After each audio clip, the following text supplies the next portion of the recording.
Sou a professora Adriana e hoje nós vamos dar continuidade à nossa aula de botânica falando sobre sistemática vegetal. Hoje a nossa aula vai ser só sobre angiosperma. Como eu falei na aula anterior, o grupo das angiospermas é a nossa flora predominante. Há tantas angiospermas, a biodiversidade é tão grande que vale a pena nós termos uma aula só para falarmos de angiospermas, só para falarmos de monocotiledôneas e dicotiledôneas. Olhando aqui rapidamente nesse cladograma, nós visualizamos toda a classificação das angiospermas. Para nós, o que vai ser importante? Falarmos dos grupos das monocotiledôneas e das eudicotiledôneas ou dicotiledôneas. É a mesma coisa. Inicialmente, a mono e a dicotiledônea são classificadas de acordo com a presença de um cotiledôneo. Onde nós localizamos esse cotiledôneo? Na estrutura da semente. Quem nunca apertou um milhozinho e viu uma coisinha esbranquiçada sair do milho? Isto é o cotiledôneo do milho. Quem nunca cortou um feijão ao meio e viu que ele tem duas metades iguais? Isto é um dicotiledôneo. Então, monocotiledônea tem esse nome pela presença apenas de um cotiledôneo na semente. Dicotiledônea tem este nome porque possui dois cotiledôneos iguais dentro da semente. Em relação às raízes, monocotiledôneas têm raízes do tipo cabeleira, parece uma peruca, do tipo fasciculada. Essas são raízes rasas, né? Se nós pegarmos uma grama e tentarmos arrancar, sem fazer muita força, nós conseguimos retirar essa raiz do solo. Por quê? Novamente, é uma raiz fasciculada, é uma raiz rasa. No grupo das dicotiledôneas, nós vamos já ter uma raiz pivotante. Pivotante vem de principal, é uma raiz axial, onde nós temos um eixo central e a partir desse eixo central saem radículas transversais. Esta raiz de dicotiledônea, ela é uma raiz mais profunda. Se eu tentar arrancar ela do solo, eu vou ter mais dificuldade em virtude deste eixo principal. Poderíamos pensar também nessas raízes do ponto de vista do combate à erosão. Em virtude da industrialização, da formação de lavouras, de estradas, nós temos problemas de comprometimento do solo. O solo sofre erosão. E para nós tentarmos evitar a erosão e a queda de montanhas, nós usamos muito as gramíneas, as raízes do tipo fasciculada. Por quê? Por elas terem essa descentralização, ser formada apenas por radículas, tem maior capacidade de manter o solo unido e assim evitar esse solo sofrer erosão. Em relação aos caules, o caule de mono é o caule bem clássico das palmeiras, caule do tipo stipe. Nós temos um outro tipo de caule, que é o caule do tipo colmo. Esse é um caule que a gente encontra mais em bambu, em cana-de-açúcar, é um caule oco. O caule de monocotiledônea, como a gente vê nessa foto, é um caule completamente único, não existe ramificação. Nós só vamos ver a formação de ramos de folhas na extremidade do caule. No caso das dicotiledôneas, nós vamos ter um caule do tipo tronco, cheio de ramificações. É só a gente se lembrar um pouco do caule das figueiras, são caules grossos, cheios de ramificações.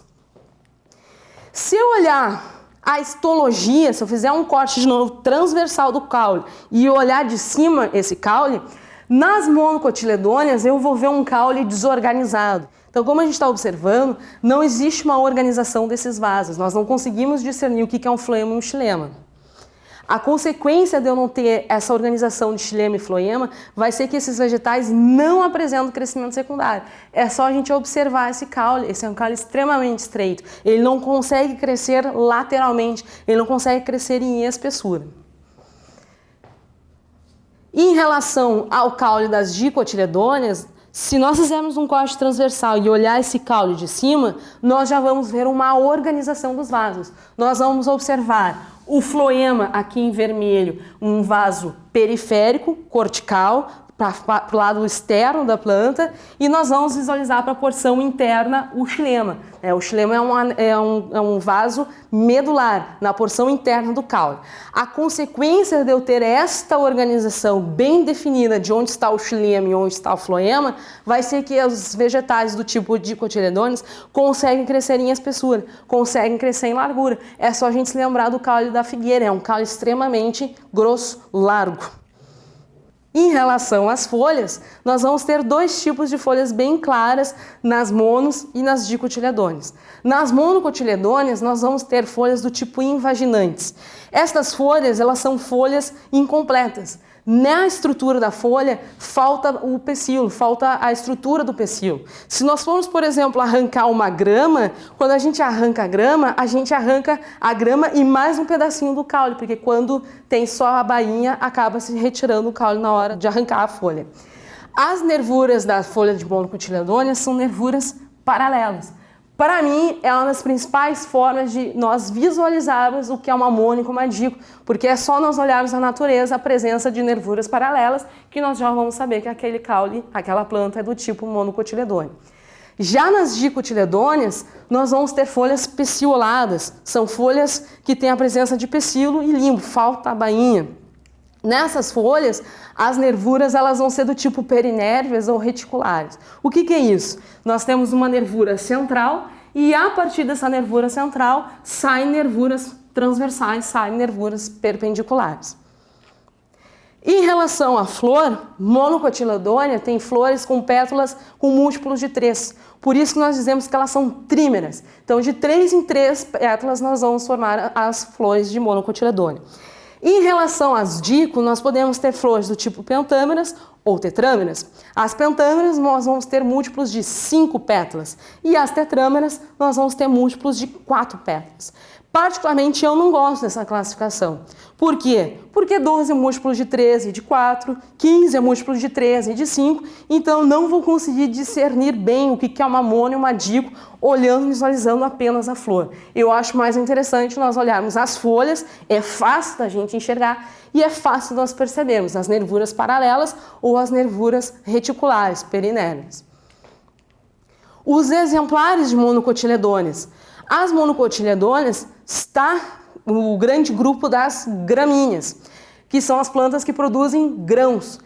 A nossa base da alimentação é praticamente toda a base de gramíneas. Nós vamos ter aqui como representante cana-de-açúcar, milho, aveia, arroz, trigo, cevada, são bem representantes da nossa alimentação.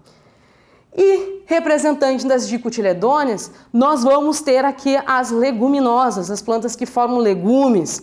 Também temos 2 representantes interessantes da nossa alimentação, o feijão e a soja. Quais são os outros representantes das leguminosas? O amendoim, aqui o morango está representando as plantas que produzem frutos, então praticamente todos os frutos, todas as frutas que nós nos alimentamos são dicotiledôneas. Outro representante interessante na economia do Brasil é o café, então existe bastante representantes aqui também dentro das dicotiledôneas. Então hoje nós terminamos nossa aula de angiospermas, espero que vocês tenham gostado bastante das monos e das dicotiledôneas. É bem comum, é bem recorrente questões sobre esses vegetais em provas de vestibulares e a próxima aula nós vamos iniciar então falando da histologia vegetal.